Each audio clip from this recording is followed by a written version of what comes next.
అందరికీ నమస్కారం. Welcome to it's UTV. ప్రస్తుతం మనతో పాటు ఉన్నారు హనుమాన్ ఉపాసకులు శ్రీమాన్ ఘంటసాల సత్యసాయి గారు. గురుగారితో మాట్లాడి మనకున్న సందేహాలన్నిటిని కూడా నివృత్తి చేసుకునే ప్రయత్నం చేద్దాం. నమస్కారం గురుగారు. గురుగారు, హనుమాన్ చాలీస విశిష్టత గురించి చెప్తారు. అంటే ఎంతో గొప్పగా చెప్తా ఉంటారు కదా! అసలు హనుమాన్ చాలీస చదివితే గుండెలో ధైర్యం వస్తుంది, కొండంత బలం వస్తుంది అని చెప్పి. అసలు దాని యొక్క విశిష్టత ఏంటి? బుద్ధిర్బలం యశోధైర్యం నిర్భయత్వం ఆరోగతాం అజాడ్యం వాక్పడుత్వంచ హనుమత్ స్మరణాత్ భవేత్. బుద్ధి బలం, యశస్సు, ధైర్యం, నిర్భయత్వం, భయం లేకుండా ఉండటం, జాడ్యాలు, ఇవన్నీ ఆంజనేయ స్వామిని తలుచుకుంటే వస్తాయంటారు. హనుమత్ స్మరణాత్ భవేత్, ఇది అందరికీ తెలిసినదే, ఇది అందరికీ వచ్చిన పద్యమే బుద్ధిర్బలం యశోధైర్యం అనేది. ఇది మనకి నమ్మకం లేదు. మనం చదవడానికి చదివేస్తాం, మనం రోజు అందరం చదువుతారు, చాలామంది ఆడవాళ్ళు మగవాళ్ళు ఎవరైనా చదువుతారు. అది ఇంతలో ఎంతవరకు మనకి సాధ్యం, ఇది ఎంతవరకు మనకి ఉపయోగపడుతుంది అనేది మీరు చూసుకోవాలి. ఒకటే చెప్తున్నాను నేను, హనుమాన్ చాలీసా దగ్గరికి వస్తే బీజాక్షరాలు లేని అద్భుతమైన మంత్రం హనుమాన్ చాలీసా. మీరు ప్రయాణంలో పడుకున్నప్పుడు, మీరు ఏదన్నా అనారోగ్యం ఉన్నప్పుడు, ఆనందం వేసినప్పుడు ఎప్పుడైనా చదువుకునేది హనుమాన్ చాలీసా. హనుమాన్ చాలీసాకి పుట్టుక ఏమిటంటే, కబీర్ దాస్ గారు కాశీలో ఉన్నప్పుడు ఆయన అక్కడ అనుష్ఠానం చేసుకుని, ఆయన రామనామం చేసుకుంటూ ఆంజనేయ స్వామిని దర్శించుకుంటూ కాశీలో, ఇప్పుడు మీకు అక్కడ తెలుస్తుంది అది ఘాటు, ఆ ఘాట్ ఉంది అక్కడ, తులసీదాస్ గారి ఘాట్. అది తులసీదాస్ గారి ఘాట్ అంటే తులసి ఘాట్ అక్కడ ఉంది ఇప్పటికీ. మీకు మనం 16 ఘాట్లో ఒక ఘాట్ ఉంటుంది, తులసి ఘాట్. తులసి ఘాటులో ఆయన అక్కడ కూర్చొని పూజ చేసుకుంటున్నప్పుడు, ఒక జపం చేసుకుని లోపల ఉన్నప్పుడు, ఒక వయస్సులో ఉన్న ఒక భార్యాభర్త, కొత్తగా పెళ్ళైన ఒక వారం 10 రోజులు అయిందేమో పెళ్ళై, భర్త చనిపోతాడు. భర్త చనిపోతే ఆ అమ్మాయి వారం రోజులు అయిపోయేప్పటికి భర్త శవం వెనకాల పెడుతుంటుంది. యథాప్రకారం మనం హరిశ్చంద్ర ఘాట్లో సామాన్యంగా కాశీలో తీసుకువెళ్ళాలి కాబట్టి ఘాటుకు తీసుకెళ్తుంటారు. ఈ అమ్మాయి వెనకాల ఏడుస్తూ పెడుతుంటుంది శవం వెనకాల. కరెక్ట్గా తులసీదాస్ గారి ఘాట్ దగ్గరికి వచ్చేటప్పటికి ఆ అమ్మాయి ఏడుస్తూ, ఈయన బయట అక్కడ నుంచి తులసి చెట్లో నీళ్లు పోసుకుంటుంటాడు. స్వామి అంటే శీఘ్రమే సకల కళ్యాణ ప్రాప్తి వస్తూ ఉంటారు. ఈయన దీర్ఘ సుమంగళి భవన్ దీవించాడు తులసీదాస్ గారు. స్వామి మీరేమిటంటారు, నా భర్త పోయి నేనేచ్చి మీ దగ్గరికి వస్తే అంటే, ఏమో నాకేం తెలుసమ్మా, ఆంజనేయ స్వామి నా చేత పలికించాడు, రాముడు పలికించాడు. కాదు స్వామి నా భర్త. ఏది ఇటు తీసుకురా అన్నారు ఆయన. శవాన్ని అక్కడ తీసుకొస్తారు. రామనామ సత్య అయితే, రామనామం కనుక నిజమైతే, ఆంజనేయ స్వామి కనుక ఉంటే నేను అన్నది నిజమవుతుంది అని ఆయన నీళ్లు చల్లుతారు. అతను లేస్తాడు. ఇది సత్యం అమ్మా, ఇది నేనే మీకు కథలు కహానీలు చెప్పట్లా, ఎక్కడ స్టోరీ బుక్కుల్లోది కాదు, ఇది నిజం, ఇది సత్యం, తులసీదాస్ గారికి జరిగింది. వెంటనే ఆయన లేచాడు. ఆ దెబ్బతో ఏమవుతుందంటే, అప్పటిదాకా తులసీదాస్ గారి గురించి ఎవరి తెలియని వాళ్ళు ఏం చేస్తారంటే, వేల మంది ఇంకా ఆయన దగ్గరికి నిత్యం బయలుదేరిపోయి వస్తూనే ఉంటారు, ఆశీర్వాదాలు తీసుకుంటున్నారు. దాంతో కాశీ అప్పట్లో మన వేరే మతాల వాళ్ళ, అన్య మతాల వాళ్ళది కూడా ఉంది కాబట్టి, అందులో ఉన్న ఒక కాశీలో ఉన్న ఒక ముస్లిం ఢిల్లీలో ఉన్న రాజుగారికి చెప్తాడు, అక్బర్కి, అయ్యా ఆయన ఎవడో ఉన్నాడు, మొత్తం మార్చేస్తున్నాడు, నానా గోల్ చేస్తున్నాడు, అక్కడ అసలు సంబంధం లేకుండా చేస్తున్నాడు, వీడిని ఎవడన్నా చూడండి అంటాడు. పిలిపించండి అంటారు. తులసీదాస్ గారిని నుంచోబెడతారు సామ్రాజ్యంలో. ఆయన అక్బర్ దీంట్లో, ఏమిటి నువ్వేదో చేస్తున్నాడు, నేనేం చేస్తున్నా స్వామి, నాకేం సంబంధం లేదు, నాకు తెలియదు, రాముడు ఏది చెప్తే అది చేస్తా, ఆంజనేయ స్వామి ఏది చెప్తా, సంతోషం శుభం, రే తీసుకురండిరా అన్నారు. అని ఒక శవాలను 3 శవాలను తీసుకొచ్చారు. ఈ శవాలను బతికించి, ఏమిటో బతికిన వాళ్ళని చేస్తున్నాడు, నువ్వు బతికించు. నేనేం చేయలేదు స్వామి, నాకు సంబంధం లేదు, ఆ అమ్మాయి ఏదో అడిగింది నేను చేసి, ఇంకెవరన్నా వస్తే రామనామ సత్యహై. అందుకనే మీకు ఇంకోటి చెప్తున్నా, ఈ రోజుల్లో మీరు కాశీలో ఉన్న శవాన్ని తీసుకువెడుతూ రామనామ సత్యహై అని తీసుకెళ్తారు. శవాన్ని మోసుకు పెడుతూ రామ్ నామ్ సత్య హై, రామనామ సత్య హై అంటారు. ఎందుకంటే తులసీదాస్ గారు రామనామం సత్యం అయితే ఆ శవం లేస్తుంది, దాన్ని వాడికి గనక ఇది లేకపోతే వాడు లేస్తాడు అని. ఇక్కడ ఒక విషయం చెప్తాను మీకు అంటర్లైన్, చచ్చిపోయిన వాళ్ళందరూ లేస్తారంటే వాళ్ళ కర్మలను బట్టే లేస్తారు తప్ప కర్మ అయిపోయిన వాడిని ఎవడు లేపడు, ఎవడు చేయడు. మనం వెనకాల టాపిక్కి వస్తే అక్బర్ దగ్గరికి వస్తే తీసుకొచ్చి చేయమన్నారు. స్వామి నేనేం చేయలేను, నాకు సంబంధం లేదు, కట్టేయండి రా, కొట్టండి రా. అప్పుడు ఆయనే తీసుకొస్తాడు. ఈ మాయలు మంత్రాలు గారడీలు ఎలా ఉంటాయో తెలుస్తాయి. కట్టేశారు. కట్టేసి కొట్టబోతున్నారు. కొన్ని వేల కోతులు అక్బర్ దీంట్లోకి వచ్చేసాయి. పట్టుకుని మొత్తం సైనికుల్ని పీకేసాయి. సైనికుల్ని పీకేసి నానా గోల నానా గొడవ చేసేప్పటికి ఆయన కూర్చుని అప్పుడు హనుమాన్ చాలీసా చదివారు. అతులిత బలదామం ధర్ణశైలాపదేహం ధనజవన కృజానం జ్ఞానినామగ్రగణ్యం. ఆంజనేయ స్వామి ఎదురుకుండా వచ్చి నుంచున్నాడు ఆయనకి. ఆంజనేయ స్వామి నుంచుంటే ఆంజనేయ స్వామి కోసం ఆయన హనుమాన్ చాలీసా అప్పుడు చదివినది. అది ఎత్ర ఎత్ర రఘునాథ కీర్తనం తత్ర తత్ర కృతమస్తకాంజలిం. ఎవడైతే చదువుతాడో వాడికి ఎటువంటిదే ఉండదు. నా శైరోగ హరే సపపీర జపత నిరంతర హనుమత వీర. ఇటువంటి రోగాలైనా పోతాయి. బుద్ధిహీన తనుజానికి హేసమురో పవన కుమార్. ఇలాంటి బుద్ధిహీనుడైనా వస్తాడు. అష్టసిద్ధినవనిదికే దాత అసవర దినహాజానికి మాత. అష్టసిద్ధులు ఉన్నాయి ఆయనకి. అష్టసిద్ధులు ఇస్తాడు.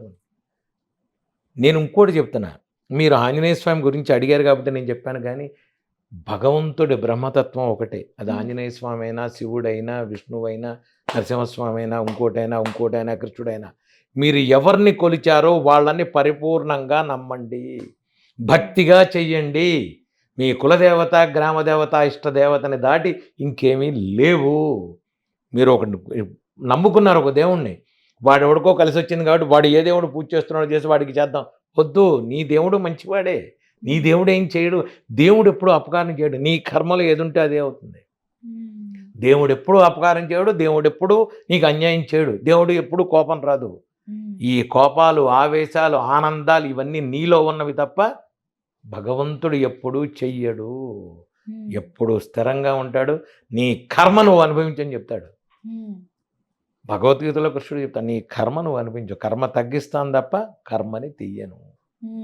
కర్మని తగ్గించడం అంటే ఏమిటి అంటే, మీరు ఒక భగవంతుని నిత్యం పూజ చేస్తుంటారు. మీరు భగవంతుని నిత్యం పూజ చేస్తూ ఉంటే బ్యాలెన్స్ ఉంటుంది, బ్యాంక్ బ్యాలెన్స్. మీకు దీంట్లో డబ్బున్నవాడు డబ్బు లేనివాడు ఇద్దరు ఉంటారు. డబ్బున్నవాడు, స్వామి నేను డబ్బు లేనివాడు రోజు పూజ చేస్తున్నాడు, వాడికి అన్ని కష్టాలు. డబ్బు లేని వాడికి డబ్బున్నవాడికి అన్నీ ఉంటాయి, హాయిగా ఉంటుంది. వాడు ఏ రోజు పూజ చేయడు, వాడి దాన్ని వాడు ఎంజాయ్ చేస్తుంటాడు. ఈ డబ్బు లేని వాడు రోజు భగవంతుని పూజిస్తుంటాడు, వీడికి అన్ని కష్టాలే. దీనికి దానికి తేడా ఏంటి అంటే, వాడి దగ్గర బ్యాంక్ బ్యాలెన్స్, భక్తి అనే బ్యాంక్ బ్యాలెన్స్ ఉంది. అది అయ్యేదాకా వాడు ఎంజాయ్ చేస్తాడు. తర్వాత వాడు వీళ్ళలాగా వస్తాడు. వీడికి బ్యాంక్ బ్యాలెన్స్ ఫిల్ అయ్యాక వీడు అటు వస్తాడు, వాడు ఇటు వస్తాడు. అందుకనే మనకి డబ్బు ఉన్నప్పుడు, సుఖం ఉన్నప్పుడు భగవంతుణ్ణి తలుచుకో. అది క్యారీ ఆన్ అవుతుంది. బ్యాంక్ బ్యాలెన్స్ ఉంది కదా, ఇవాళ మనకి భగవంతుడు అన్నీ ఇచ్చేసాడు నాకు లేదు, అది నీకు బ్యాంక్ బ్యాలెన్స్. అది బ్యాంక్ బ్యాలెన్స్ నీకు. భగవంతుడిది అది నీకు బ్యాంక్ బ్యాలెన్స్ అవుతుంది. బ్యాంక్ బ్యాలెన్స్ ఎందుకు అవుతుందంటే, మీకు బ్యాంక్ బ్యాలెన్స్ ఉంటే ఏమవుతుందంటే, మీరు ఒక సపోజ్ మీరు ఇవాళ మీకు ఏదో అర్ధరాత్రి మీరు ఎక్కడో ఉన్నారు రోడ్డు మీద, బండిలో పెట్రోల్ అయిపోతుంది. అప్పుడు మీకు భక్తి ఉందా, భయం, మీ దాంట్లో బ్యాలెన్స్ ఉందా లేదా, భక్తి అనే బ్యాలెన్స్ ఉందా లేదా చూసారనుకోండి, బ్యాలెన్స్ ఉంటే మీ బండి పెట్రోల్ బంక్ ముందు ఆగుతుంది. భగవంతుడు చెప్తాడు, నీ పెట్రోల్ అయిపోవడం అనేది నేను చెయ్యను, ఖచ్చితంగా అవుతుంది, అది నేను ఆపలేను. కానీ అడవిలో ఆపుతానా, అర్ధరాత్రి హైటెక్ సిటీ దగ్గర మధ్యలో ఆగిపోతుందా, పెట్రోల్ బంక్ ముందు ఆగుతుందా, దాది డిపెండింగ్ కానీ ఎవరు భక్తి. అందుకనే భక్తిని వదలడు. చిన్నప్పటి నుంచి పిల్లల్ని కూడా, ఇంకా మన రాష్ట్రంలో తెలుగు వాడికి అలవాటు కాల, మీరు కేరళ తమిళనాడు వెళ్ళండి, పిల్లల్ని పొద్దున్నే దేవాలయానికి తీసుకెళ్తారు. తల్లిదండ్రులకి నేను జోడించి చెప్తున్నాను, పిల్లల్ని భక్తి అలవాటు చేయండి. వాడికి టైం లేదు, టైం లేకపోవడం అనేది ఉండదమ్మా. టైం లేదు అని ఎవరు చెప్పదు. దయచేసి పిల్లల్ని తీసుకెళ్ళండి, పొద్దున్నే ఒక 3 ప్రదక్షిణాలు చేయించండి. వాడికి ఇష్టమైన దేవుణ్ణి, నేను ఈ దేవుడు ఆ దేవుడిని చేయను. సామాన్యంగా పిల్లలకి ఆంజనేయ స్వామి ఉంటుంది, తీసుకెళ్ళిపోండి.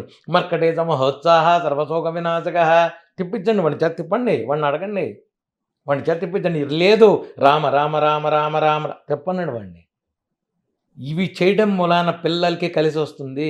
చక్కగా పొద్దున్నే తల్లి కూర్చోబెట్టి వాడికి అన్నం పెడుతూనో డ్రెస్ వేస్తూనో జ్ఞానానందమయం దేవం నిర్మల స్ఫటికాకృతం పిల్లలకి చదువు వస్తుంది. హైగ్రీవుని చదివించండి. పిల్లలకి చదువు వస్తుంది. ఇవి నేర్పకుండా మనం ఫ్యూచర్‌కి మనం ఏమీ చెయ్యలేము. మా అబ్బాయి చెప్పిన మాట వింటలేదండి. ఎందుకు వింటాడు వాడు? నువ్వేమన్నా భక్తి నేర్పితే వాడు నీకు చెప్పిన మాట వినకుండా ఉంటాడు. లేతే నీకు భక్తికి మార్గం లేదు. ఈ భక్తిలో నేర్పితే భగవంతుడు భక్తి ఉంటే నీకు ఇదిగా ఉంటుంది. ఇదే హనుమాన్ చాలీసా తత్వం. ఖచ్చితంగా గురుగారు. అసలు హనుమాన్ చాలీస వెనుక ఇంత పెద్ద కథ ఉందని, అది ఇది చాలా జరిగిన కథ. మిరాకిల్ లాగా ఉంది ఇది గురుగారు. జరిగిన కథ. ఎన్ని సంవత్సరాల క్రితం జరుగుండొచ్చు? తులసీదాస్ గారు ఉన్నారు. తులసీదాస్ గారు నేను ఈ మధ్య జయంతి కూడా చేశాను. మనకి ఎప్పుడొస్తుందంటే బహుశా తులసీదాస్ జయంతి జూన్, జూలైలోనే ఉంది నా దగ్గర. తులసీదాస్ గారిదే ఉంది. నేను జయంతి చేస్తాను ప్రతి సంవత్సరం.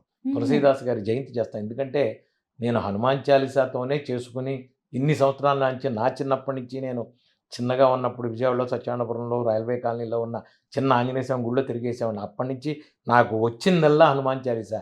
నేను ఎన్ని దేశాలు తిరిగినా హనుమాన్ చాలీసా ఏ రోజు వదలలేదు నేను. ఎక్కడ ఉన్నా హనుమత్ జయంతికి నేను హనుమాన్ చాలీసా చదువుతూనే ఉన్నా, చేస్తూనే ఉన్నా. అది ఏనన్నా ఈరోజు కాపాడు. అందుకనే చెప్తున్నా, బీజాక్షరాలు లేని అద్భుతమైన మంత్రం హనుమాన్ చాలీసా. మీకు ఎటువంటి బీజాక్షరాలు వద్దు, గురూపదేశం లేకుండా బీజాక్షరాలు చదవద్దు, పుస్తకాల్లో ఉన్నాయి కదా అని చదవద్దు. అది ఈరోజు బాగున్నా తర్వాత ఇబ్బంది పెడుతుంది. బీజాక్షరాలు అక్కర్లేదు. ఆదిశంకరాచార్యుల వారు మనకి ఇచ్చిన ఒక లలితా సహస్రం ఉంది, విష్ణు సహస్రనామం ఉంది, శివుడు ఉన్నాయి, కనకధారా స్తోత్రం ఉంది. చాలు, ఇవి చదువుకోండి, హనుమాన్ చాలీసా చదువుకోండి. అంతేగాని అనవసరమైన బీజాక్షరాలు ఆడేదో చెప్పాడు వీడేదో. గురువు దగ్గరికి వెళ్ళండి. ఒకవేళ మీకు నిజంగా మూలమంత్రం తీసుకోవాలి, బీజాక్షరం తీసుకొని మంత్రజపం చేయాలి, గురువు దగ్గరికి వెళ్ళండి. గురువు మీకు మీ అర్హతను బట్టి మీకు కావాల్సింది ఏదో గురువు ఇస్తాడు. అంతే తప్ప మీ ఇష్టం వచ్చినట్టు మీరు పుస్తకంలో దొరికింది కదా అని చదవద్దు. గురుగారు, ఇది తెలియని వాళ్ళ కోసం అడుగుతున్న వాళ్ళ తరపు నుండి, బీజాక్షరం అంటే ఏంటి? బీజాక్షరాలు భగవంతుడికి ప్రతి దేవుడికి మూలాలు ఉంటాయి. ఇప్పుడు మనకి ఎలాగ కళ్ళు, మర్మాంగాలు, లేదంటే మెదడు, గుండె, ఇలా బీజం ఇలా ఇంపార్టెంట్ ఉన్నాయా, అలాగే ప్రతి స్వామికి ప్రతి దేవుడికి ఇవి ఉంటాయి మూలాలు. ఆ మూలాలతో ఉన్నవి బీజాక్షరాలు. అవి బీజాలు. ఆ బీజాక్షరాల్ని మనం ముట్టుకోకూడదు. మన ఇంట్లో మనం శుద్ధి ఉందా, చేయగలమా చేయలేమా, ఇవి ఆలోచించుకొని చేసుకోవాలి. ఇది అన్ని రకాలుగా అంతమంది చేసుకునేదా, చేయగలిగేదా? నీకు ఎవరైనా మూలమంత్రం చదవచ్చు, ఏమండి చదవచ్చు, ఎవరైనా చదవచ్చు మూలమంత్రం. కానీ దాని తర్వాత పడే పాటలు, తీసుకునే అలవాట్లో నీకు మార్పులు నువ్వు చేయగలను అంటే జీవితాంతం స్టిక్ ఆన్ అయి ఉండాలి. నువ్వు జీవితాంతం ఒక పద్ధతిలో, ఒక సరళిలో నువ్వు వెళ్ళిపోవాలి. జీవితం తెల్లార్జామున లేచి నిత్యం మూలమంత్రం చేయకుండా నువ్వు బయటికి వెళ్ళడానికి లేదు. జపం జపం చేయకుండా బయటికి వెళ్ళడానికి లేదు. గురుగారు ఇవాళ నాకు పెళ్ళి ఉంది, నేను 2 రోజులు ఎంజాయ్ చేసి వస్తా, లేదా నాకు ఇవాళ బర్త్డే, కుదరదు.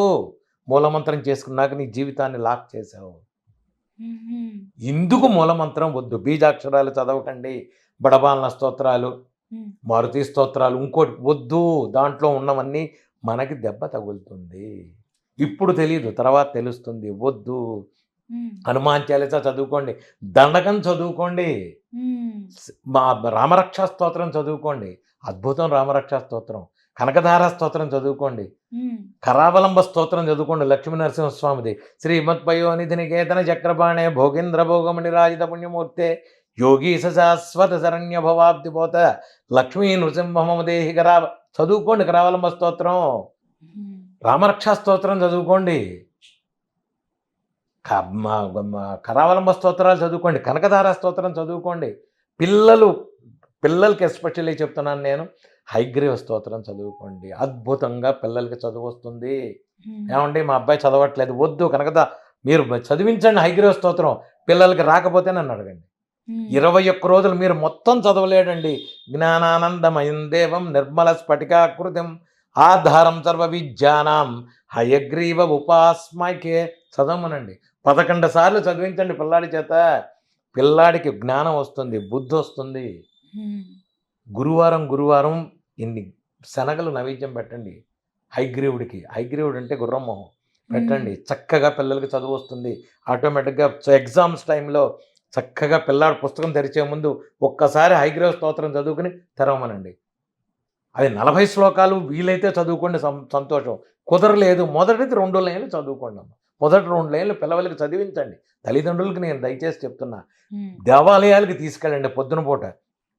ఏది ఆశించి చెయ్యొద్దు, భక్తిగా చెయ్యండి. ఆశించి చెయ్యొద్దు. భగవంతుడి దగ్గర నీకు ఏమి ఇవ్వాలో ఏమి ఇవ్వకూడదో భగవంతుడు చెప్తాడు, చేస్తాడు. నువ్వు అడగక్కర్లేదు ఆయన్ని, ఆయనకి తెలుసు అన్నీ. థ్యాంక్స్ చెప్పండి. 24 అవర్స్ భగవంతుడి దగ్గరికి వెళ్ళి థ్యాంక్స్ చెప్పండి. గురుగారు, ఇప్పుడు హనుమంతుడి అనుగ్రహం అనేది పిల్లల పైన ఉండాలి అంటే అసలు ఏం చేయాలి? ఇప్పుడు మీరు ఆల్రెడీ కొన్ని పాయింట్స్ అయితే చెప్పారు, ఇంకాస్త వివరిస్తారా? చెప్తా. భగవంతుడికి ఏమి లేదమ్మా, ఒకటే చెప్తున్నాను, మీకు ప్రదక్షిణం చేయండి. పిల్లలకి ప్రస్తుతం భక్తిగా ఎవరైనా నువ్వు కూర్చొని పూజ చేయాలంటే పిల్లలు చేయలేరు. అందుకనే పిల్లలకి ఏంటంటే ప్రదక్షిణం చేయించండి. పిల్లల్ని పొద్దున్నే స్కూల్కి వెళ్ళే ముందు ప్రదక్షిణం చేయించండి. పిల్లలు చేస్తారు, వాళ్ళకి చాలా ఆనందంగా ఉంటుంది. పిల్లల్ని చేయించండి, పిల్లలదే చేయించండి మీరు ప్రదక్షిణం. పిల్లలకి రే ఒకసారి 3 సార్లు తిరిగిరా. పొద్దున పూట కుదరలేదు, నిజంగానే కుదరలేదు పొద్దున పూట. సాయంత్రం బట్టలు మార్చుకొని మొహం కాళ్ళు చేతులు కడుక్కొని స్నానం చేయలేకపోయాడు. ఒకసారి వెళ్ళి గుడికి వెళ్ళిరారా. తల్లిదండ్రులు తీసుకు వెడితే పిల్లలు వెడతారు. నాకు కుదరదండి నువ్వు వెళ్ళిరా, వద్దు. తల్లిదండ్రులు కూడా పిల్లల వెనకాల వెళ్ళాలి. తల్లిదండ్రులు నేర్పితేనే పిల్లలకు వస్తుంది. మీరు కూడా వాళ్ళతో కూర్చొని హనుమాన్ చాలీసా చేయండి. పిల్లల్ని పడుకోబెట్టేటప్పుడు జై హనుమాన్ జ్ఞానగుణ సాగరి జై, వాడికి చిచ్చు కొట్టండి. మీరు పిల్లాన్ని పడుకోబెట్టండి, వాడిని వీపు మీద కొట్టి హనుమాన్ చాలీసాతోనే నిద్రపోతాడు. మా పిల్లలిద్దరికి నేను హనుమాన్ చాలీసాతోనే నిద్ర జోగొట్టాను నేను. ఇంతకంటే ఏం లేదు మామని చెప్తున్నాను. లేదు మీకు అదరలేదు, మీకు వచ్చిన మంత్రం చదువుకోండి. శ్రీరామ రామ రామేతి రమే రామే మనోరమే. పిల్లాడికి చిచ్చు కొట్టండి. ఏమీ రావట్లేదండి, నాకు తెలియదండి. రామ రామ రామ రామ రామ రామ రామ చాలు. భక్తి ముఖ్యం. నీకు వాక్కు కాదమ్మా, వాక్కు కాదు. నాకు ఆ మంత్రం రాలేదు, ఈ మంత్రం రాలేదు, మంత్రాలతో పని లేదు. భక్తి ముఖ్యం. భక్తిగా చేయండి, భగవంతుడిని కొలవండి, భగవంతుడి ఆశీర్వాదం తీసుకోండి. ఇంకేం చేయొచ్చు గురుగారు? గుడికి తీసుకెళ్ళడము. మీరు మీకు ఓపిక అయితే ఒక అరటిపండు ఆయన నోట్లో పెట్టి పిల్లాడికి తినిపించేయండి. అరటిపండు నైవేద్యం పెట్టండి భగవంతుడికి. ఆంజనేయ స్వామికి మీరు ఎప్పుడైనా ఏంటండి 2 తోలపాకులు, 2 అరటిపళ్ళు, తేనె పెట్టండి నైవేద్యం. పెద్ద పెద్దవి మీకు భక్తి ఉంటే అప్పాలమాల్లో, వడమాల్లో, కొబ్బరికాయలు అవన్నీ మీ ధన ఆర్థిక పరిస్థితిని బట్టి. బట్ మీరు హ్యాపీగా పిల్లలకి 2 అరటిపళ్ళు లేకపోతే 1 అరటిపండు స్వామివారికి నైవేద్యం పెట్టి, ఇదే నువ్వు తినేరా స్వామివారు నీకు ఇచ్చారని పిల్లలకి పెట్టండి. వాడు గుట్టుకొని తింటారు. అది ఆరోగ్యానికి ఆరోగ్యం, భక్తికి భక్తి. దానిమ్మ పండు ఒలిచి పెట్టండి స్వామివారికి. దానిమ్మ పళ్ళు ఇష్టం, దానిమ్మ పళ్ళు ఇష్టం, దానిమ్మ పళ్ళు పెట్టండి. మొన్న నేను కొండగట్ట పెడితే అరటిపళ్ళు తీసుకెళ్ళి ఇచ్చాను. అక్కడ కోతులు ఉన్నాయి కింద. ఒక 2 కట్టల 3-4 డజన్లు ఇస్తే ఒక కోతి మొత్తం తీసేసుకుంది. మొత్తం తీసేసుకుని అది ఒక్కోటి అన్ని కోతులకి ఇచ్చేసింది. అన్ని కోతులకి అదే పంచింది. నేను కారులో కూర్చుని ఉన్నా. ఆ తర్వాత జామకాయలు ఇచ్చా, చక్కగా ఇలా పట్టుకుని అవి 2 జామకాయలు అన్ని కోతులు. నేను ఎందుకు చెప్తానంటే అవి ఆనందంగా తింటే స్వామివారు తిన్నట్టు. ఆంజనేయ స్వామికి పళ్ళు ఇష్టం. దానిమ్మ పళ్ళు పెట్టండి, యాపిల్స్ పెట్టండి, జామకాయలు పెట్టండి, అరటిపళ్ళు పెట్టండి. అరటిపండు మీద తేనె వేయండి, స్వామివారికి ఇష్టం. మనకి ఆ సాంప్రదాయం లేదు ఇక్కడ. కేరళలో కొన్ని దేవాలయాల్లో మీరు అరటిపండు పెడతారు, అది చాలా తేనె వేస్తారు. చాలా అద్భుతమైనది. పంచామృత అభిషేకాల్లో తేనె అభిషేకం స్వామివారికి సింధూరం ఎలాగో తేనెతో చాలా అద్భుతం. పాలు, పెరుగు, తేనె, నెయ్యితో పాటు తేనె నైవేద్యం, తేనె అభిషేకం చాలా ఇంపార్టెంట్. ఇది చేయించాలండి. ఎందుకంటే ఇవన్నీ మనకి అన్ని రోజుల్లో కుదరవు కాబట్టి పొద్దున్నే పిల్లల్ని తీసుకెళ్ళి ప్రదక్షిణం చేయించండి. ఒక అరటిపండు అక్కడ పెట్టించండి, ప్రదక్షిణ చేసేమనండి, ఆ అరటిపండు తినేమనండి. పొద్దున్నే వాడు ఆంజనేయ స్వామి ఇచ్చాడని వాడు తినేస్తాడు. ఆరోగ్యానికి ఆరోగ్యం. పొద్దున్నే వాడు ఎక్సర్సైజ్. ఎందుకంటే ఈ రోజుల్లో అందరూ బస్సు ఎక్కే వెళ్ళిపోతున్నారు స్కూల్కి, ఎక్సర్సైజ్ లేదు. వాడు దీని మూలాన ఎక్సర్సైజ్ చేస్తాడు పిల్లాడు.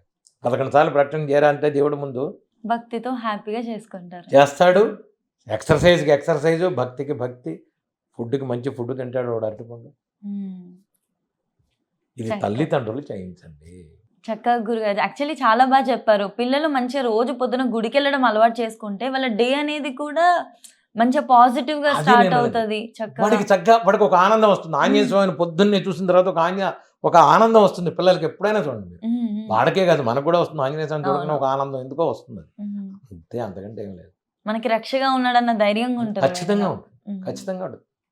చదువు విషయంలో వచ్చేసి మీరు చెప్పిన శ్లోకం హయగ్రీవుని శ్లోకం చాలా మంచిది. హయగ్రీవ స్తోత్రం చదివించండి పిల్లల చేత, చాలా మంచిది. ఓకే, వాడు ఓకే. సాయంత్రం ట్యూషన్ నుంచి వస్తాడు స్కూల్ నుంచి, ఉమ్, ట్యూషన్ వాడు వర్క్ హోంవర్క్ చేయాలి కదా, ఉమ్, ఉమ్. వాడు కాళ్ళు చేతులు కడుక్కుని వాడిని కూర్చోబెట్టి జ్ఞానానందమైన చదివించి హోంవర్క్ చేయమని వాడిని చక్కగా చేస్తాడు. ఒరే ఈ చదివితే నీకు వచ్చేస్తుంది. పిల్లలకి ఏం లేదమ్మా, తల్లిదండ్రులు చెప్పాలి, తల్లిదండ్రులదే తప్పు. నేను ఒకటే చెప్తా, మా పిల్లాడు చెడిపోయాడు, పిల్లాడు ఎప్పుడూ చెడిపోయాడు, తల్లిదండ్రులదే తప్పు. ఉమ్. ఇదే కారణం, ఇంతకంటే ఏం లేదు. ఖచ్చితంగా గురుగారు. చాలీస చదవలేని వాళ్ళు ఒక చిన్న మంత్రం ఇలా ఉంటుంది, శ్రీ ఆంజనేయం ప్రసన్నాంజనేయం. అది దండకం. ఉమ్. మీరు ఇలాంటివి చదువుకోవచ్చు. ఆపదామపహర్త, దండకం పెద్దది కాబట్టి ఆపదామపహర్తారని చదువుకోవచ్చు. ఇంకోటి అసాధ్య సాధక స్వామిన్ అసాధ్యం తవకిం వద రామదూత కృపా సింధో మత్కార్యం సాధయ ప్రభో చదువుకోమనండి. ఉమ్. అసాధ్య సాధకం చదువుతుంటే ఎలాంటి సుసాధ్యాలను అసాధ్యం చదువుతాడు. నేను అదే చదువుకుంటాను, అందుకనే నా చేతి పనులన్నీ చేస్తుంటాడు ఆయన. ఓకే. నేను మోర్సింగ్ అనే ఇన్స్ట్రుమెంట్ వాయించామండి ఇదివరకు. ఆ ఇన్స్ట్రుమెంట్ నాకు గురువు ఎవడు లేరు ఆంధ్రప్రదేశ్లో, నేనే. ఉమ్. నాకు ఆయనే నేర్పాడు. ఆయన ముందు కూర్చున్నా నేను నేర్చుకున్నా. ఉమ్. తెలుగు వాళ్ళలో మోర్సింగ్ వాయించేవాడు ఎవడు లేడు. నాకు నేను ఓన్గా నేర్చుకున్నా. స్వామివారే నేర్పారు నాకు. అసాధ్య సాధకం స్వామిన్ ఆయన నేర్పిందే నాకు. ఉమ్. దాని మూలానే యుఎన్ వాళ్ళు ఫస్ట్ పర్సన్ నేనే, యునెస్కోలో నేనే ఫస్ట్ పర్సన్ మోర్సింగ్ వాయించిన వాడిని. ఇన్ని దేశాలు, ఇన్ని ఆర్కెస్ట్రాలతో, ఇన్ని ఫ్యూజన్స్తో ఇన్ని వాయించాను అంటే స్వామివారి దయ. నాకేమీ రాదమ్మా, నాకేం తెలియదు. స్వామివారు ఏం చెప్తే చేస్తాను నేను.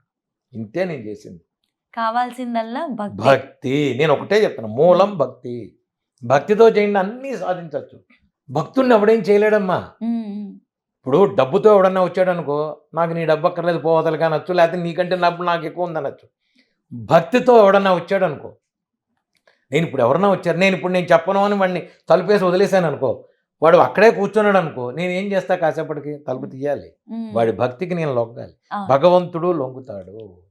ఇంతే మార్గం, ఇంతకంటే ఏమీ లేదు.